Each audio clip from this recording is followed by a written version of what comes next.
Okay, hello everybody, my name is Mike and I run Dorset Futsal Club. You have clicked on today's video because you want to know how to start a club up, or maybe you're running a current club and you're looking for just to see how we did it. Today I'm going to go through 3 things that I think are super essential for you to consider before you even start kicking a ball around. I'm going to let you know 3 of my positive things that I think are the things you get out of the club and the reason why you should get involved in it in the first place, but also a few things that may not be the easiest to navigate on your way through your journey. And also I'm going to throw in some top tips and some other stuff. And at the end of the video, stick around for that because I'm going to tell you exactly what we done and how we got to where we are today with men's, women's, youth and leagues. So yeah, let's get into it, all right? I ran up a check, I might do it again. Enemies close, had me thinking they're friends. 10 toes down, I'll be free until the end. Crib outside the city, I don't feel safe in my hands. Took so many years, I'm just waiting for the wins. I'm in debt to no one but the one who took my sins. I do it for real, there's no reason to pretend. If I do it once, I do it again. Add it up, bankroll, euro, peso, add it up. I'm just doing me, everything is on me. Oh, you matter what? Add it up, bankroll, euro, peso, add it up. I'm just doing me, everything is on me. Oh, you matter what? Add it up. Told her if it's all me, everything is on me. Going back it up. Okay, so look, the first thing that you need to consider is why. Why are you doing this? Now, I could talk to you till I am blue in the face about why I want to and why I set up a futsal club. All right, it's fun. Yeah, I know. The sport itself is quite fun. All right, I enjoy playing it and I wanted to play it. There was nothing locally, so look, that's why I kind of got into it. But yeah, it's fun, it's entertaining. But when you're thinking about considering a business or when you're thinking about starting something, what are some of the things that you want to consider? Why would you do futsal? All right, and one of them, futsal is a sport that everybody can recognize as football. Football is one of the biggest sports, well, if not the biggest sport in the world, isn't it? So look, it's instantly recognizable. There's low barriers to entry. You need a ball, some bibs, yeah, all right, so it's pretty good. And there's like no competition. So it's this unique opportunity that I think a lot of people and a lot of clubs are now starting to get on board with. It's one of the fastest growing games in the world. So, but why you? Why do you want to get in it? And that brings me on to really the focus of this first point, the vision. What is it that you are trying to achieve? Is it that you just want to play with your mates and you want to kick a ball around? Great. Absolutely no problem with that whatsoever. Grab yourself a ball, get some bibs or tell them to wear a certain shirt, book a hall and go and play. But for this video, I'm going to assume that you are wanting to start a club. And with that comes with lots and lots of things you need to think about. So if we look at a vision, what does a vision mean? Where is it that you want to get to in the future? All right, if you could magic up what you want to be or where you want to be in 3, 4, 5 years time, what would that look like? All right, so when you've got your vision, okay, it's so important, and this brings me on to my top tip number 1, that you tell everybody about your vision. You tell the players that you manage to recruit, you tell parents, you tell businesses, you tell everybody. Why? Because when you've got a vision, it gives people something to get on board with. Why should people come and join you on the journey? Well, it's because of the vision, right? So if it's just you turning up with a group of mates and everyone's happy with that, fine. If you're setting up a team and that's all it's ever going to be, brilliant. I don't mind. But if you want to set up a club that has all these other elements, set up a business that can pay you potentially a full-time wage one day or not. We're not quite at being able to pay full-time wage, but we're just about to get to a point where we're paying our coaches for their time, which, look, that in itself is pretty big, especially for us, all right? So yeah, vision, tell everybody. Understand where you are going, all right? Point number, it's not what, it's not.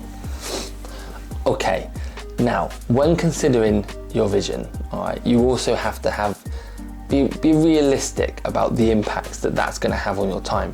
If you're thinking really, really big, okay, or even really, really small, there is sacrifice that comes along the way. There is no getting away from that, okay? okay? You are going to have to sacrifice your time, potentially your money. You're not going to be able to go and do things that you would want to do. That free time you've got now, well, all I can say in my experience is there is no more free time. You have to be willing to do what nobody else is willing to do, all right? Players, they want to turn up, they want to go. That's why where you're heading and where you're going and why you're getting into this is so important. So yeah, sacrifice, something to be aware of, okay? It's something that not many players and people outside of the club will understand, and even inside the club they won't get it, all right? So yeah, make sure you're prepared to sacrifice.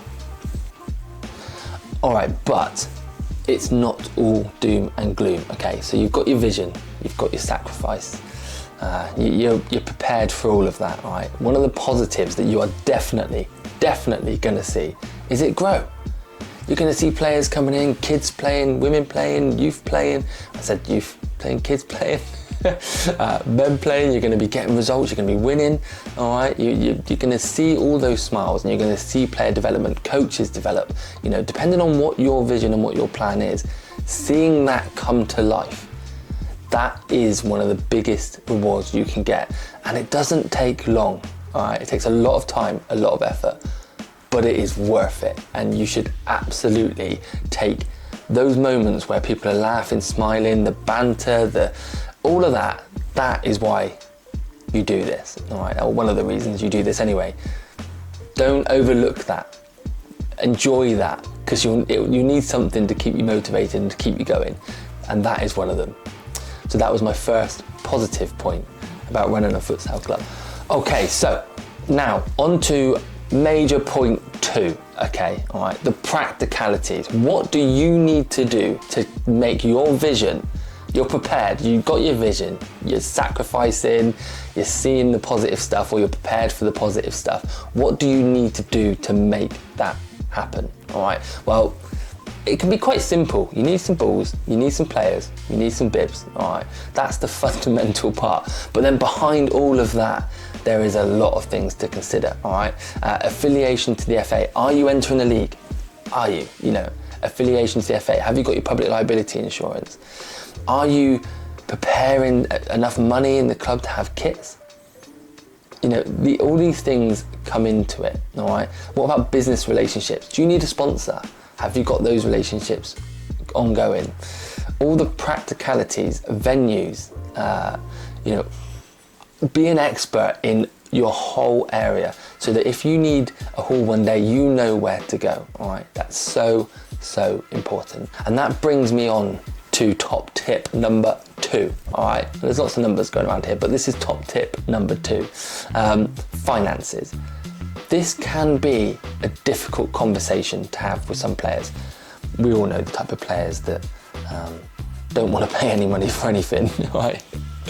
You want to play this sport, it's an amateur sport in most places, especially in England anyway, all right? You're going to have to pay some money. And it is a little bit more expensive than your local 11-a-side team. Not massively more, particularly how we've set up the club, but it is a little bit more, all right? So how much are you going to charge? Make sure that you are making a profit on everything that you do, especially in the early days. If you've got sessions up and running, make sure you price in a profit. Now, it's up to you how much you want to charge people and how much profit you think is reasonable based on what you can offer, all right? That's your business discretion. But for me, my experience tells me you start charging £5, £6, people are okay with that. Starts going £7, £8, £9, that's where you're going to start to find some resistance. So just be aware of how you're going to pitch that. Are you going to go monthly fees? Are you going to have it that if you've got an established performance team that are playing in the league, they pay a monthly fee, but then new players to the club, they might only pay weekly or you know, when they turn up to sessions. That's up to you, but finances and making a profit is absolutely fundamental. Where else are you going to get the money to reinvest in the bibs, the balls, new goals, new lines, and you're trying to get venues? Don't be afraid to be open with players. You're open about your vision, be open about the finances, let people know what your plans are. why you're spending that money or where that money's going. If you're in a league, you might need to pay for referees. You may need to pay league affiliation costs. You know, all of that has to come from somewhere. And in the early days, it is almost certain to come from player fees. Hopefully in time, you'll get some sponsorship, but it's not guaranteed. So yeah, something to think about. That is my top tip number 2. So going back to things that we need to consider, the practicalities, just think people, okay? Get everybody in who shows an interest. Find them a home, find them something to do, find them anything to do, okay? Even if it's simply filling up water bottles, opening and closing, responding to a different team or new players coming into the team, buddying them up, whatever it may be, find people a home. That is so, so important. I'm going to put it straight, you can't do it all. All right, there are some people and some clubs in the country, I'm sure, where you have 1 or 2 people that do everything. All right, great, I'm happy for them, yeah. But if you want some kind of futsal life balance, yeah, get people in alongside you, sell them the vision, get a good committee that can talk to you straight and be really honest with you. I don't think this is the right direction. I think that's the right direction. That's what you want. You want people that you can trust around you, but also don't be afraid to let them make mistakes, okay? People, that is how you grow. That is how your vision becomes a reality, and don't be scared of that. People will mess up, all right? People will mess up, but that's okay. Embrace that, learn, teach, guide, and we will make mistakes. As a person who runs this club, I make mistakes all the time, and I am prepared for that. It's how we grow, it's how we learn, isn't it? It's how we get better. Are we going to be here in 10 years' time? Who knows? Who knows? But whilst we're here, we're going to do the best that we can, and everybody will do that. And it comes from you. It comes from the person at the top. Are you willing to give people a chance? Are you willing to get them to where they need to be? People is such a massive thing. Finances, people, are the 2 things that I would say really focus on in the early days. Make your foundations really strong, okay? And these are the practical steps that you need, and that's alongside my point 2 that we've just talked about. And I've already kind of touched on it, but my second kind of thing to watch out for is actually finances. It is so, so important, and that cannot be watered down, okay? Make a profit. Don't just cover costs, especially if you're setting up a club. Think long term. Plan it, get your projections in place, know the numbers of players that you need to be able to cover it. Youth sessions, have your costs all ironed out. Leagues, have your costs ironed out and how much you can charge people. What is a reasonable profit to make? Yeah, you will know that, and that'll be your business decision.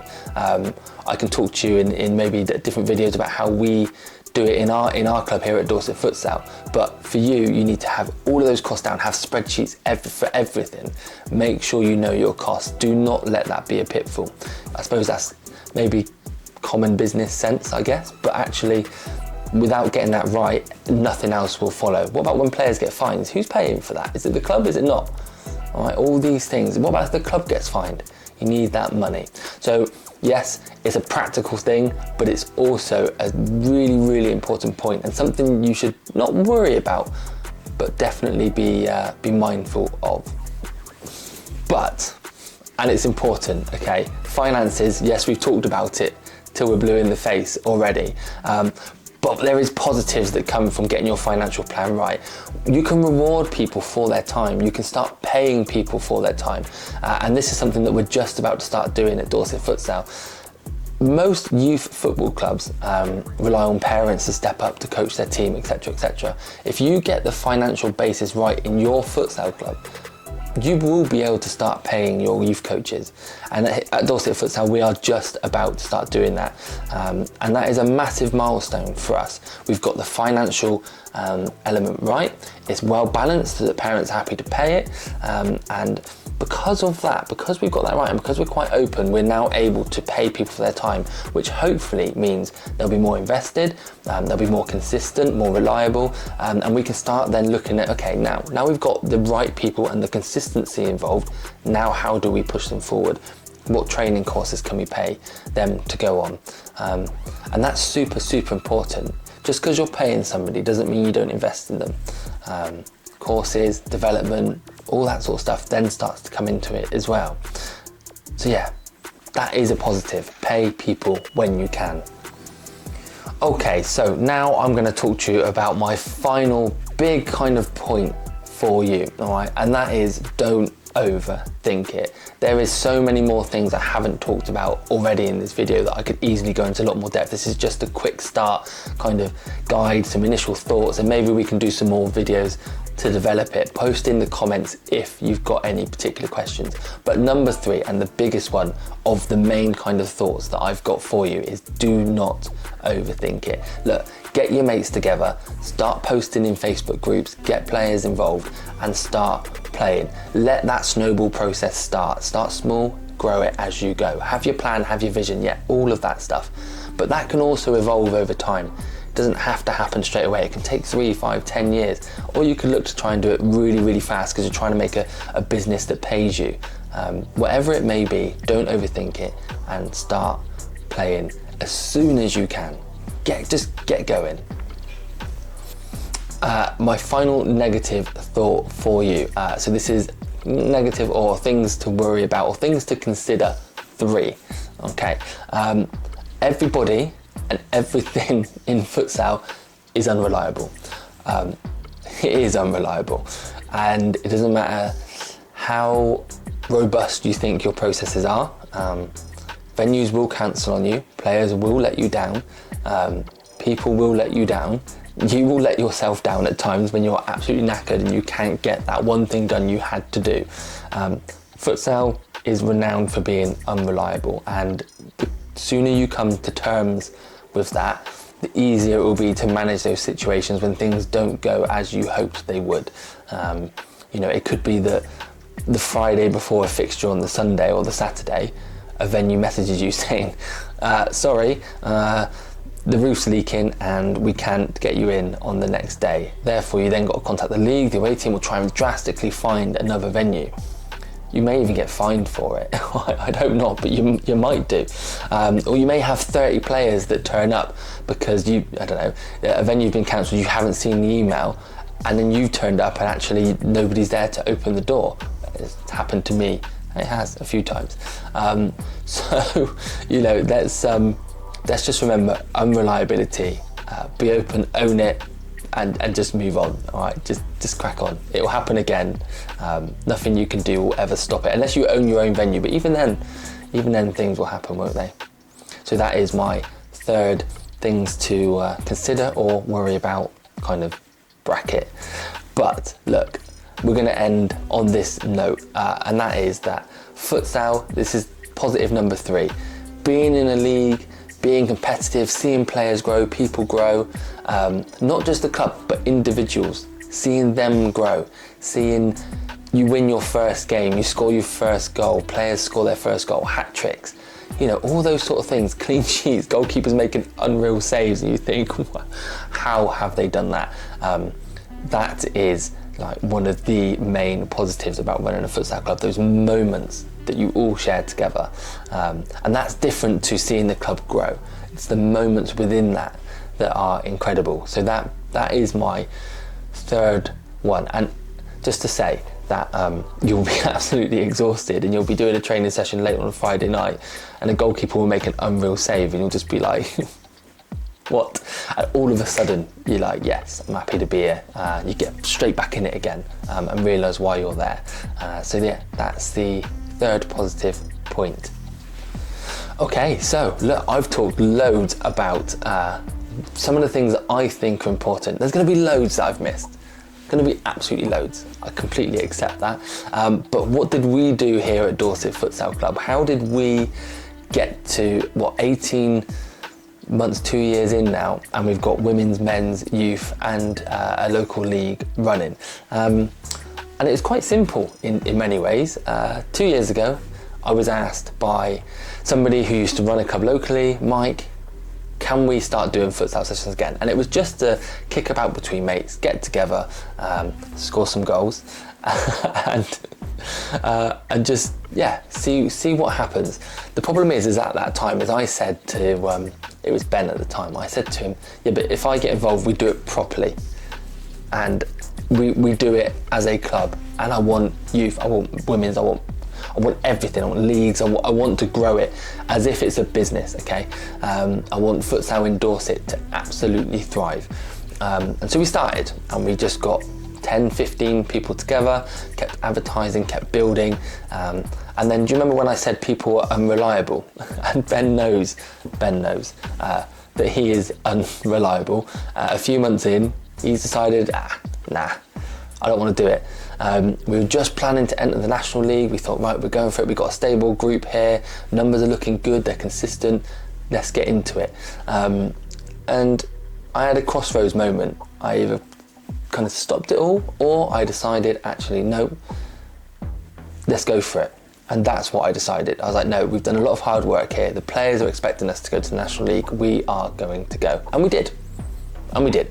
And in our first year, we won the league, and that was the instant reward from it. I didn't expect us to win the league, but we did. But within that first year of doing it, and setting the men's up, getting all the things in place around committee members, insurance, all that stuff, that was all player funded. There was one sponsor that gave us a little bit of money, didn't go very far. And we just got playing, and then everything else, I talked about the snowball a minute ago, started to snowball. So you get your players in, you start building interest. Then players who came into the club, Javi is now running the youth academy, yeah? Ollie, who came in, he's now the treasurer. You then have Jamie, who's currently the club secretary, although first year that was Javi. And there are, I think we've got something over 20 plus volunteers in the club right now. Thank you to all of you, you are amazing. So, you know, without them, this club does not exist. It is as simple as that, from youth coaches all the way through. They came to us, almost, not all of them, but a lot of them, as players. And so whilst you get people in, remember I talked about giving everyone a home? Give them homes, give them responsibilities, find out what they really, really enjoy doing, and let them do it, and trust in them that they are going to do the best job they can, all right? And they will come through more often than not. And so what we did is we really just grew our player base. As we got to the end of our first year, we then started to do the women's. We had the people, we got them in, got the training session, we had a bit of money in the club so we could start advertising the sessions, and that is exactly what we did. We also started having conversations around our youth shortly after the women's, aiming for the summer. Who's going to run that? Javi stepped up. How are we going to get players? We needed the money that we had in the club to start advertising. We needed to build relationships. Javi had a really good relationship with Dexter as a local football club. So we got their players in and to get the sessions up and running. And very, very quickly, that snowball effect really started to go. Word of mouth started to get around, advertising all over the social media groups again, rolling adverts on Facebook, Instagram, etc. Just keeping it going, reinvesting that money, because that money that you invest, if you get that right, you see that back. The club sees that back, and it just keeps going. And then our most recent advanced or our most recent thing that we started was the local futsal league. Currently got 8 teams in that league, and it's going really well. Some clubs have struggled to adjust and compared to others, and also in our second year we're currently top of the National League qualifying. Our women are in their debut season. They are learning a lot, and they're having some tough games, but actually they are so committed and they're going for it, and that is built on just people's free time, and that is just incredible. Women's, men's, leagues, everything is built on free time, and there's something special about that we're getting to a point where we can start paying people, as I've talked about earlier in the video. We come from nothing, we come from a few players just turning up, and now we're about to start paying people for their time coaching. I mean, look, we talk about seeing it grow. That for me is everything. And who knows where we're going to be in 2 years' time, in a year's time. But that is how we did it. And I'm really proud of everybody and where we're going and where we are today. So there you have it. Why should you get involved in a futsal club? Well, hopefully I've given you a few things to consider and a few things to think about. Is there a lot more? Yes. Is there bigger plans that I could talk about? Absolutely. Am I the oracle of information? Absolutely not. But that's some of my experience. That's some of the things that I think are important. And all I'll say is, look, get playing. Go out there and start kicking a ball around, getting people involved, and enjoy it. Love it. And then who knows? Might see you in the futsal community soon. Any questions, drop them in the comments below. I'm more than happy to do follow-up videos. If I've said something you completely disagree with, let me know, shout about it. Let's have that conversation.